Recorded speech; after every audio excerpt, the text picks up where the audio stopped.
Hear the sledges with the bells, silver bells. What a world of merriment their melody foretells. How they tinkle, tinkle, tinkle in the icy air of night, while the stars that oversprinkle all the heavens seem to twinkle with a crystalline delight, keeping time, time, time in a sort of runic rhyme to the tintinnabulation that so musically wells from the bells, bells, bells, bells, bells, bells, bells, from the jingling and the tinkling of the bells.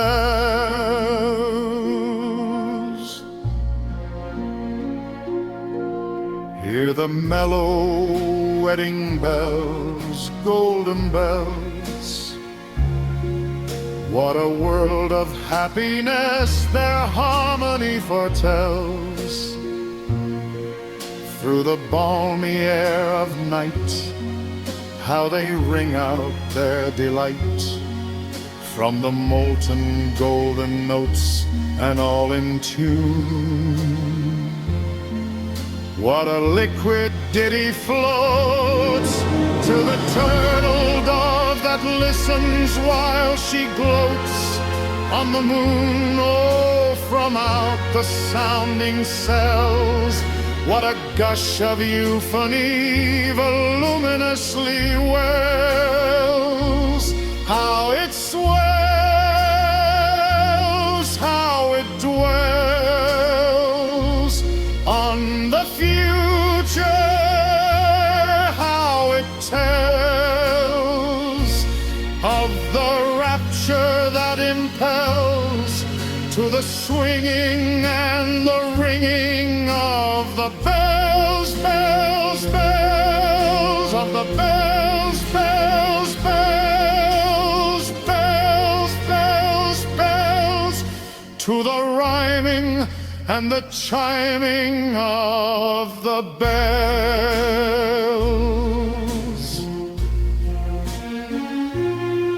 Hear the loud alarum bells, brazen bells.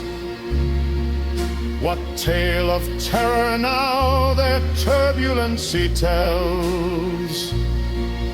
In the startled ear of night, how they scream out their affright. Too much horrified to speak, they can only shriek, shriek out of tune, in a clamorous appealing to the mercy of the fire, in a mad expostulation with the deaf and frantic fire, leaping higher, higher, higher, with a desperate desire and a resolute endeavor, now, now, to sit or never by the side of the pale-faced moon. Oh, the bells, bells, bells, what a tale their terror tells of despair. How they clang and clash and roar, what a horror they outpour on the bosom of the palpitating air. Yet the ear it fully knows by the twanging and the clanging how the danger ebbs and flows. Yet the ear distinctly tells in the jangling and the wrangling how the danger sinks and swells by the sinking or the swelling in the anger of the bells, bells, bells, bells, bells, bells, bells, bells, in the clamor and the clangor of the bells.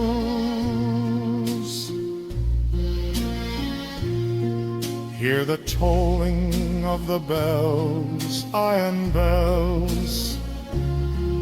What a world of solemn thought their monody compels. In the silence of the night, how we shiver with affright at the melancholy meaning of their tone. For every sound that floats from the rust within their throats is a groan. And the people are the people, they that dwell up in the steeple all alone. And who tolling, tolling, tolling in that muffled monotone, feel a glory in so rolling on the human heart of stone.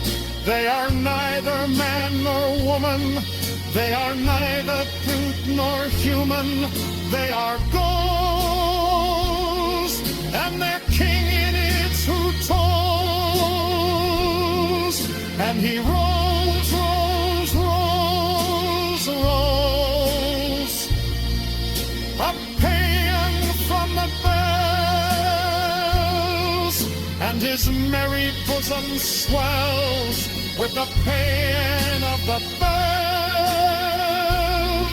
and he dances and he yells, keeping time, time, time, in a sort of runic rhyme, to the paean of the bells,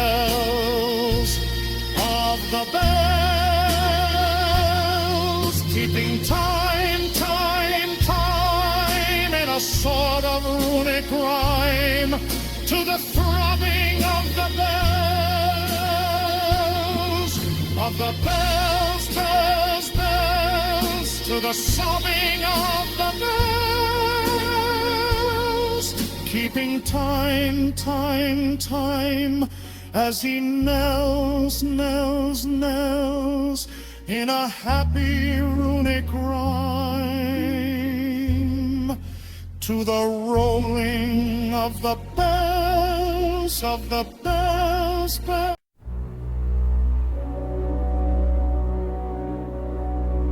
In the greenest of our valleys, by good angels tenanted, once a fair and stately palace, radiant palace, reared its head. In the monarch thought's dominion, it stood there. Never seraph spread a pinion over fabric half so fair. Banners yellow, glorious, golden, on its roof did float and flow. All this was in the olden time long ago. And every gentle air that dallied in that sweet day, along the ramparts plumed and pallid, a winged odor went away. Wanderers in that happy valley through two luminous windows saw spirits moving musically to a lute's well-tuned law. Round about a throne where sitting Porphyrogyny in state his glory well befitting the ruler of the realm was seen, and all with pearl and ruby glowing was the fair palace door, through which came flowing, flowing, flowing and sparkling evermore a troop of echoes whose sweet duty was but to sing in voices of surpassing beauty the wit and wisdom of their king. But evil things in robes of sorrow assailed the monarch's high estate. Let us mourn, for never morrow shall dawn upon him desolate. And round about his home the glory that blushed and bloomed is but a dim remembered story of the old time entombed. And travelers now within that valley through the red-litten windows see vast forms that move fantastically to a discordant melody. Why, like a ghastly rapid river through the pale door, a hideous throng rush out forever and laugh but smile no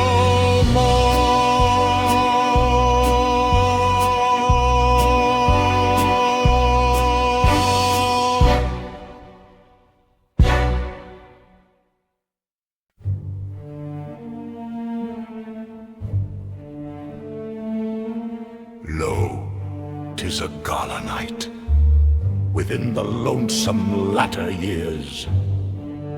An angel throng, bewinged, bedight, in veils and drowned in tears, sit in a theater to see a play of hopes and fears, while the orchestra breathes fitfully the music of the spheres.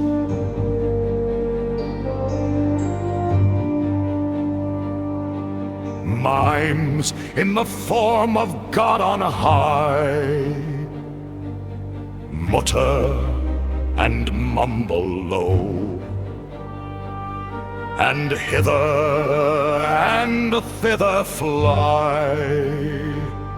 Mere puppets they, who come and go at bidding of vast formless things that shift the scenery to and fro, flapping from out their condor wings, invisible.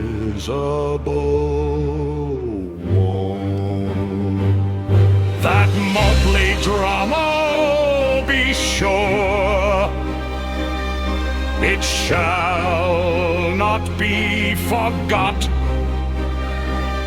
with its phantom chased forevermore by a crowd that sees it not, through a circle that ever returneth in to the self-same spot, and much of madness and more of sin and horror the soul of the plot.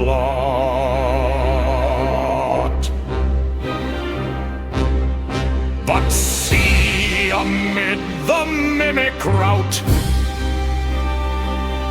a crawling shape intrude, a blood-red thing that rides from out the scenic solitude. It rides with mortal pangs. The mimes become its food, and seraphs sob at vermin fangs inhuman, gore imbued. Out are the lights, out all, and over each quivering form the curtain of funeral pall comes down with a rush of a storm, while the angels, all pallid and wan, uprising, unveiling, affirm that the play is the tragedy man, and its hero the Conqueror Worm.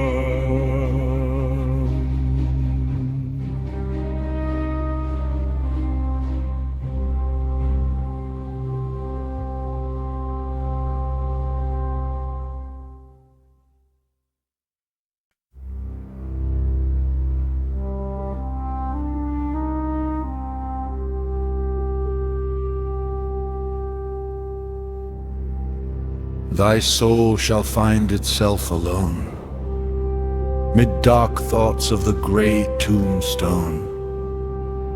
Not one of all the crowd to pry into thine hour of secrecy. Be silent in that solitude, which is not loneliness, for then the spirits of the dead who stood in life before thee are again, in death around thee, and their will shall then overshadow thee. Be still. For the night, though clear, shall frown, and the stars shall look not down from their high thrones in the heaven, with light like hope to mortals given. But their red orbs without beam to thy weariness shall seem as a burning and a fever, which would cling to thee forever. Now our thoughts thou shalt not banish, now our visions ne'er to vanish. From thy spirit shall they pass no more, like dewdrop from the grass. The breeze, the breath of God is still, and the mist upon the hill shadowy, shadowy yet unbroken, is a symbol and a token. How it hangs upon the trees, a mystery of mysteries.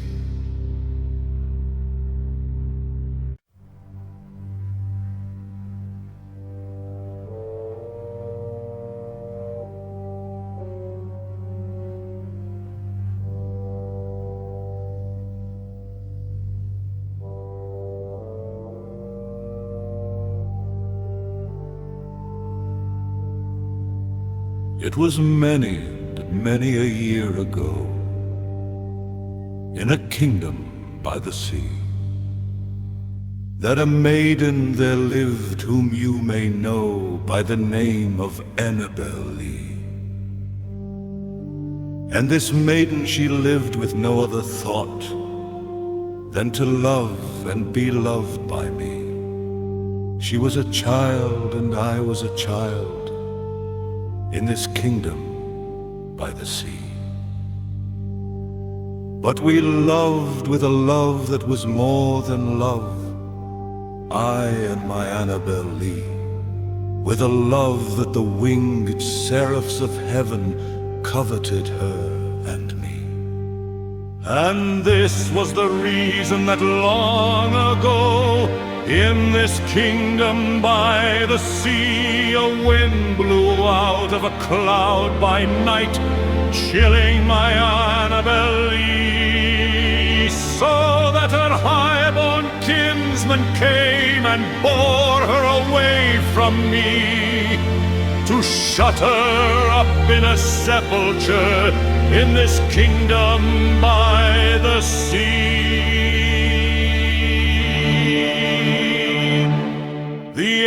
angels not half so happy in heaven went envying her and me. Yes, that was the reason, as all men know, In this kingdom by the sea, that the wind came out of a cloud, chilling and killing my Annabel Lee. But our love, it was stronger by far than the love of those who are older than we, of many far wiser than we, and neither the angels in heaven above nor the demons down under the sea can ever dissever my soul from the soul of the beautiful Annabel Lee. For the moon never beams without bringing me dreams of the beautiful Annabel Lee. On the stars never rise, but I see the bright eyes of the beautiful Annabel Lee. And so all the night tide I lie down by the side of my darling, my life and my bride, in her sepulchre there by the sea, in her tomb by the side of the sea.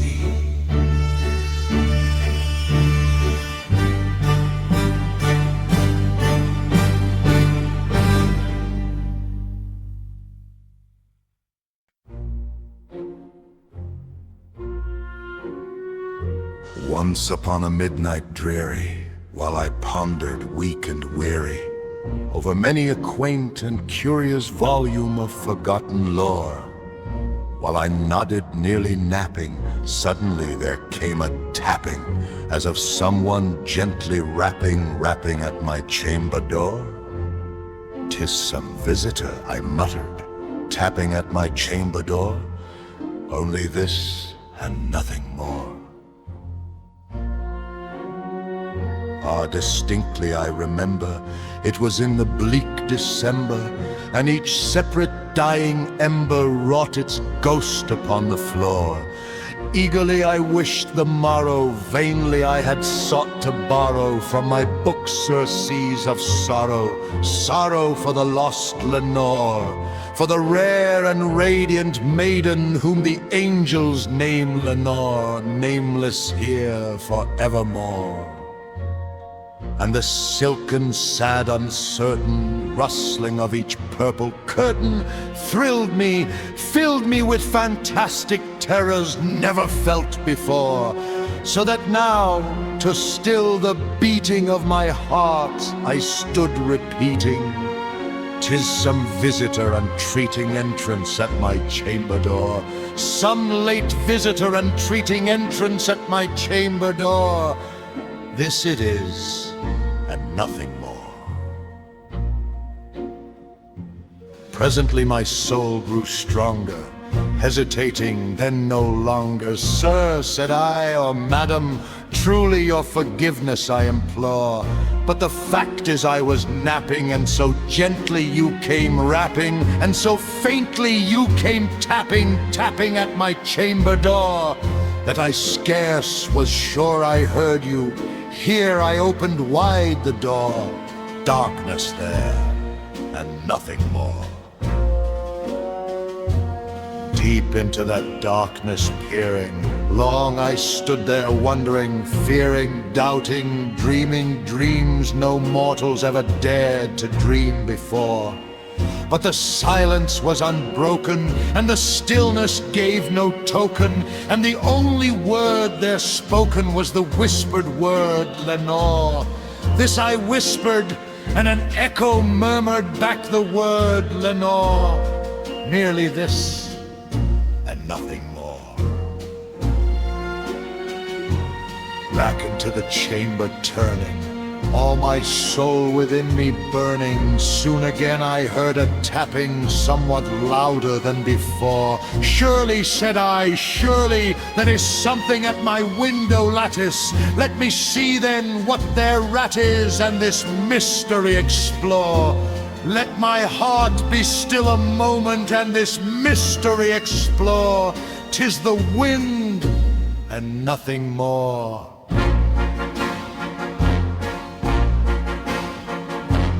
Open here I flung the shutter, when with many a flirt and flutter, in there stepped a stately raven of the saintly days of yore.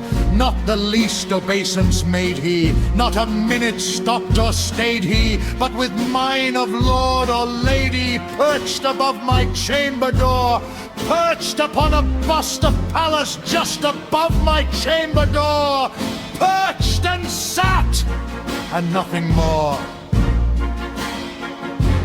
Then this ebony bird beguiling my sad fancy into smiling, by the grave and stern decorum of the countenance it wore. Though thy crest be shorn and shaven, thou, I said, art sure no craven, ghastly, grim, and ancient raven, wandering from the nightly shore. Tell me what thy lordly name is on the night's Plutonian shore. Quoth the raven, nevermore. Much I marveled this ungainly fowl to hear discourse so plainly, though its answer little meaning, little relevancy bore. For we cannot help agreeing that no living human being ever yet was blessed with seeing bird above his chamber door, bird or beast upon the sculptured bust above his chamber door, with such name as nevermore. But the raven sitting lonely on the placid bust spoke only that one word, as if his soul in that one word he did outpour. Nothing further than he uttered, not a feather than he fluttered, till I scarcely more than muttered, other friends have flown before. On the morrow he will leave me as my hopes have flown before. Then the bird said, nevermore.